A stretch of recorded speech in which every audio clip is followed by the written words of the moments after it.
Romerito, não sei, eu não acho que eu te cortei um pouco, você estava ali no seu raciocínio e tudo, e eu fui falar também, mas se você quiser Não, fazer não. essa faixa. Não, não. Podemos ir para o Moby Dick se você não for comentar aí o Senhor dos Anéis. Não, não, é aquilo que eu falei, é isso. Sempre que a gente pega uma canção assim que tem alguma referência literária, partindo ainda de algo que a gente gosta, né, e tudo, porra. Eu já li O Senhor dos Anéis, acho que umas três É. ou quatro vezes, assim, né? O Não, filme eu tenho 3 versões, e a adoro. gente tem que colocar como que o Led Zeppelin foi importante até na popularização em massa do Senhor dos Anéis na cultura pop dessa época, né? Assim, lógico que ele já existia um grande movimento da juventude de Mas eu acho que redescobrir houve um Tolkien. resgate, né, Romero, nesse final dos anos 60 ali na obra do No final dos Tolkien. anos 60 explodiu mesmo. Tinha banda chamada Gandalf, banda chamada Hobbits, Se banda cogitou um Gandalf. filme dos Beatles, né, baseado no Senhor dos Anéis, né? Se cogitou um filme dos Beatles Se sobre. cogitou isso. Você tem um disco chamado Lord of the Rings, do Bo Hanson. Você tem, assim, muitas... O Marillion chama Marillion por conta do Silmarillion, mas aí bem depois, né?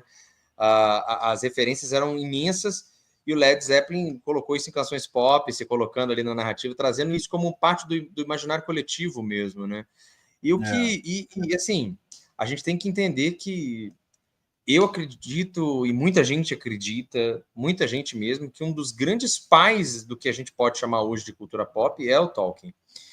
Apesar de, se a gente for estudar a obra do Tolkien e a forma como ele fazia, ele era um erudito, né? Assim, ele não era tão pop como você imaginasse. Era um cara, um sujeito que era um filólogo, era um sujeito que criava língua. Línguas. E criava língua de verdade, né? Que ele É, fazia um blá blá blá né? Ele não, criava não. todo um dicionário, toda uma gramática, porque ele era filólogo, né? Então ele e lia muito, as obras são conectadas com muitas culturas mitológicas, não é só cultura, não é só mitologia nórdica, como muita gente quer colocar, mas tem muito de mitologia védica, né, indiana, purânica, né?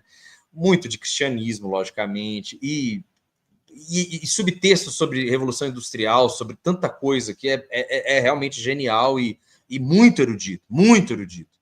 Né? Muito. Colocar isso numa fábula ali de uma forma tão densa como ele faz, como a mitologia. Segundo o meu professor de mitologia na ciência da religião, ele é o maior mitologista do século XX, assim, disparado, né? O cara que, de fato, criou uma cosmologia com muito mais densidade do que a grande maioria das religiões que a gente tem na Terra. Não que todas, algumas têm uma mitologia muito rica, uma cosmologia muito rica, mas ele é assim. E o Robert Plant, mais uma vez, hein? Vamos falar mal, então, do Homem como Letrista, porque ele é bem interessante, tá? Tem muitos acertos o rapaz, tá? Ele não era só um rostinho bonito, não, viu, gente? Quando ele acerta bem, assim. Ele não só acerta, ele acerta bem, assim, acerta no alvo, né, Grinks? Mas quando ele erra... Ele erra feio, hein? Mas ele acerta bastante. Não, acerta. Gosto, sou muito fã do... Ele é Sou um muito fã do rapaz de Plant. extremos. Ele é um rapaz de extremos. Com ele não, é 8 ou 80. Não tem Não meio era só um termo. rostinho bonito, meu amigo. Não, não. Não era só um deus dourado do rock. I'm a Golden God, exatamente. Tem E aí episódio do viemos. Quase Famosos do nosso podcast quando Som Bate no Peito. Pode ir lá ver. Pode ver. Sensacional. Escutar, né? Ver. A gente fez live sobre o filme já, né? Sobre Quase Famosos. Sim, live tem um podcast lá. Moby Dick, Grinks, faça as honras. Cara, se existe alguém culpado por legitimar o solo de bateria em disco de rock, tá aí, né? Tá aí a lista John Bonham, né, cara? Inclusive, e aí o que o pior, não só em shows, mas em álbuns de estúdio, né, cara?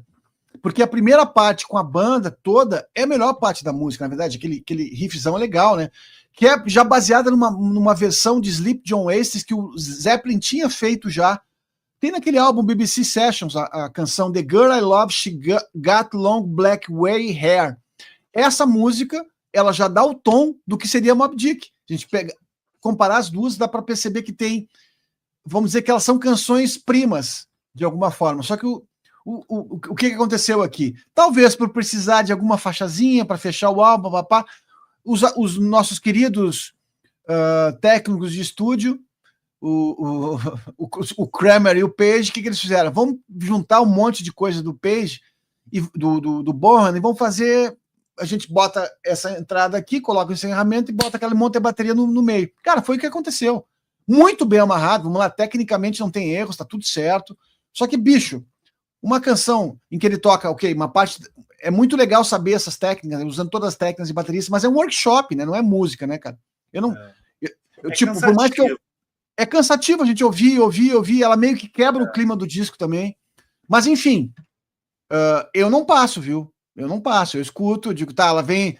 Nesse momento eu vou lá eu vou no banheiro, vou pegar outra cerveja na geladeira, vou dar uma... Me despeço um pouquinho, tá tudo certo. E acho que realmente é uma habilidade deles ter colocado e ter funcionado, e ter... É uma música que muita gente gosta, então... Sim. Nem a gente não pode chamar de música, é uma faixa que muita gente gosta, então tá tudo certo, né? Nos shows, a gente sabe que durava 20, 30 minutos, eu nunca gostei, continuo não gostando, acho legal, assim, para quem curte, tudo certo, mas não é a minha parada. Então, assim, a gente tá vendo que tem irregularidades nesse lado B, com mais que tenha canções espetaculares, são duas do meu ponto de vista. E tá tudo certo, é o Led Zeppelin, com o contexto de álbum, como foi montado, funciona. É isso. Eu acho que solos de bateria funcionam em show ao vivo quando funcionam. Por Moby Dick, assim, a primeira vez que eu vi o documentário The Song Remains the Same. Isso é rock mesmo e tal, eu fiquei fascinado também, que nem o Romero falou lá, eu tinha 16, 17 anos. Mas é uma piada que quando é contada pela segunda vez, ela perde a graça, né, cara? Isso. Né? É isso. Fica chato.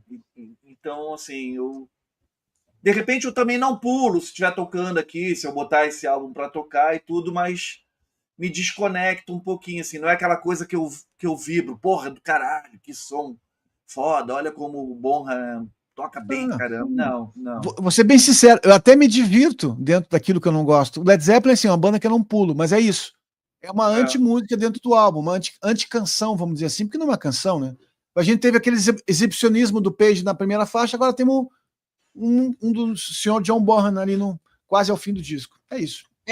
Já era comum, né, ele fazer isso ao vivo, né? Ele já tinha essa ideia de solo de bateria ao vivo. Lembramos que era uma banda que só tinha lançado um disco, não tinha tanto repertório, os shows demoravam.